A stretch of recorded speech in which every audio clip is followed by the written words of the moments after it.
Les espoirs d'une reprise rapide de la consommation ont été définitivement douchés. Douchés par l'enquête d'avril de l'INSEE sur le moral des ménages.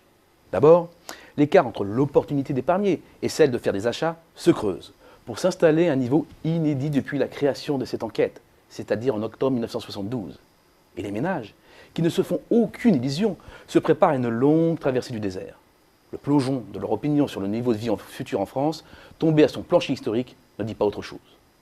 On comprend bien alors que la consommation des ménages va reculer en 2013, de 0,4% selon notre scénario, après une année 2012 déjà dans le rouge. Une moyenne qui masque des trajectoires totalement divergentes, avec des poches de résistance.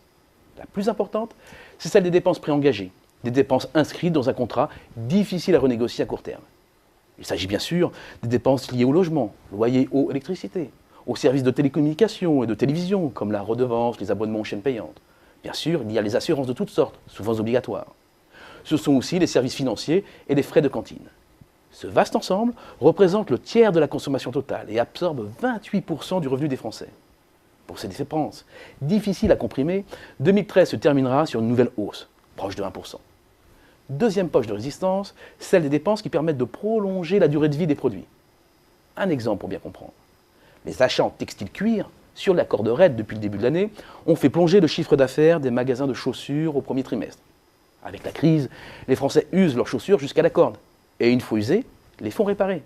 Et l'activité perdue par les vendeurs se retrouve en partie chez les cordonniers. En clair, tous les professionnels de la réparation vont connaître une année 2013 plutôt faste. Troisième ensemble de dépenses préservées, les biens d'occasion, comme le montre l'évolution du chiffre d'affaires des professionnels.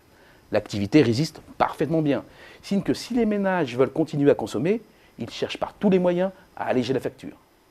Un marché qui profite également du renforcement des aspirations écologiques et citoyennes, ainsi que de l'évolution des offres commerciales, poussées notamment par le succès d'eBay ou de Le Bon Coin. Devraient rester les dépenses compensatoires, celles qui permettent de s'offrir des petits plaisirs. C'est une poche de résistance traditionnelle, lors des périodes de crise.